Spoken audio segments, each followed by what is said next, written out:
Hello bachcho, let's read this question. The question says, in the reaction given below, 2HI gas gives H2 gas plus I2 gas. Choose the correct alternative. Option A, rate of reaction is equals to minus 1 upon 2 delta HI upon delta T is equals to delta H2 by delta T is equals to delta I2 by delta T. Option B, stoichiometric coefficients of HI reactant and H2 and I2 products are not same. Option C, rate of consumption of HI is equals to twice of rate of formation of H2 or I2 and option D, all of the above statements are true. बच्चों हमें यहाँ एक reaction दी गई है और हमें बताना है उसके कॉरेस्पॉन्डिंग कौन सी स्टेटमेंट सही है। तो फर्स्ट ऑफ ऑल बात करते हैं इस क्वेश्चन के अंदर हमारे की कंसेप्ट की कि हमारा की कंसेप्ट क्या होगा। की कंसेप्ट होगा बच्चों हमारा रेट। किसकी टर्म्स में बात चल रही है रेट की? इन टर्म्स ऑफ फॉर्मेशन और deformation. Rate in terms of formation और डिफॉर्मेशन। फॉर्म कौन होते हैं बच्चों? प्रोडक्ट्स होते हैं और डिफॉर्म कौन होते हैं? हमारे रिएक्टेंट्स। तो हम ऐसा बोल सकते हैं rate in terms of deformation of reactants और फॉर्मेशन ऑफ प्रोडक्ट्स। हमें ये पता होना चाहिए कि रेट लॉ को ऐसे लिखते कैसे हैं, फॉर्मेशन और डिफॉर्मेशन की टर्म्स में। हम अपनी गिवन रिएक्शन को कंसिडर करते हैं दोबारा से। 2HI और ये गैस है और ये कन्वर्ट हो रहे हैं किसके अंदर? H2, ये भी गैस बन रही है और यहाँ आयोडीन गैस भी बन रही है, I2 गैस। अगर हमें रेट लॉ लिखना होता है तो हम कैसे लिखते हैं? रेट इज इक्वल्स टू, हम कोफिशिएंट से डिवाइड करते हैं और रिएक्टेंट्स के लिए माइनस साइन यूज करते हैं। तो माइनस 1/2, क्योंकि HI का कोफिशिएंट क्या है? 2 है, तो हमने 2 से डिवाइड कर दिया है। Delta HI, concentration of HI upon delta T। और ये किसके इक्वल होगा बच्चों? H2 का कोई कोफिशिएंट नहीं है तो यहाँ कुछ नहीं आएगा और ये प्रोडक्ट में है तो हम माइनस साइन यूज नहीं करेंगे। Delta H2 upon delta T। और ये किसके इक्वल हो जाएगा बच्चों?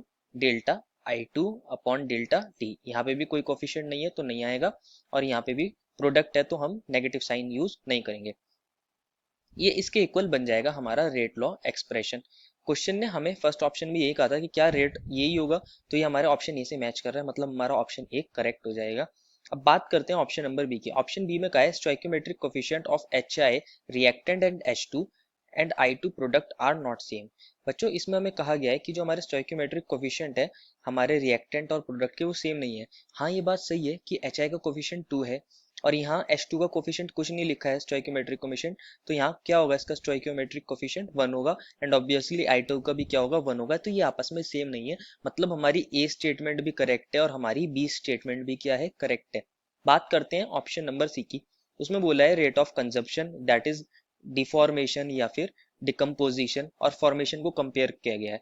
तो हम भी देख लेते हैं किस किस की कंपेयर किया गया है HI और H2 और I2 के बीच में, तो हम भी देख लेते हैं। बच्चों जो हमारे पास ये हमारा रेट लॉ आया है इसको मैं ऐसे लिख सकता हूँ, रेट ऑफ डिफॉर्मेशन की फॉर्म में और फॉर्मेशन की फॉर्म में भी लिख सकता हूँ। रेट ऑफ डिफॉर्मेशन या फिर कह सकते हैं कंजम्पशन।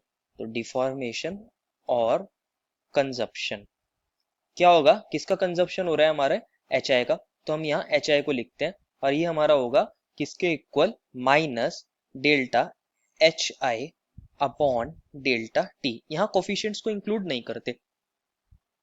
सिमिलरली मैं रेट ऑफ फॉर्मेशन भी लिख सकता हूँ H2 और I2 का। Rate of formation of H2 अगर मैं लिखना चाहूंगा तो ये किसके इक्वल हो जाएगा? Delta H2 upon delta T के, क्योंकि यहाँ पे हमारा कोई कोफिशिएंट नहीं है तो यहाँ कुछ नहीं इंक्लूड करते और फॉर्मेशन और डिफॉर्मेशन में कोफिशिएंट्स को इंक्लूड नहीं करते। और कंजप्शन ऊपर किसका हुआ था? हमारे HI का कंजप्शन हो रहा था तो यहाँ हम HI लिख देंगे। सिमिलरली मैं रेट लिख सकता हूँ, rate of formation of I2। Formation I2 के लिए भी लिख सकता हूँ मैं रेट कि I2 किस रेट से फॉर्म हो रहा है, ये भी क्या हो जाएगा? Delta I2 upon delta T। ये हमारे तीनों हैं डिफॉर्मेशन और फॉर्मेशन के रेट्स, इनमें कोफिशिएंट्स इंक्लूड नहीं होते। अगर ऊपर वाली रेट लॉ की इक्वेशन को मैं 1 मान लूं और इससे delta HI upon delta T की वैल्यू निकालना चाहूँ minus delta HI by delta T की, तो यहाँ हमारा 2 था तो ये 2 क्या हो जाएगा? क्रॉस में मल्टीप्लाई हो जाएगा। इसको मैं ऐसे लिख सकता हूँ, minus delta HI upon delta T is equals to twice of delta H2 upon delta T is equals to twice of delta I2 upon delta T. That means rate of deformation or consumption of HI is equals to twice the rate of formation of H2 और twice the rate of formation of I2 और यही हमारा option C था तो हमारा option C भी correct हो जाएगा तो हमारे तीनों ही ऑप्शन करेक्ट है therefore the final answer is D. All of the above statements are true. I hope you understood it well and best of luck.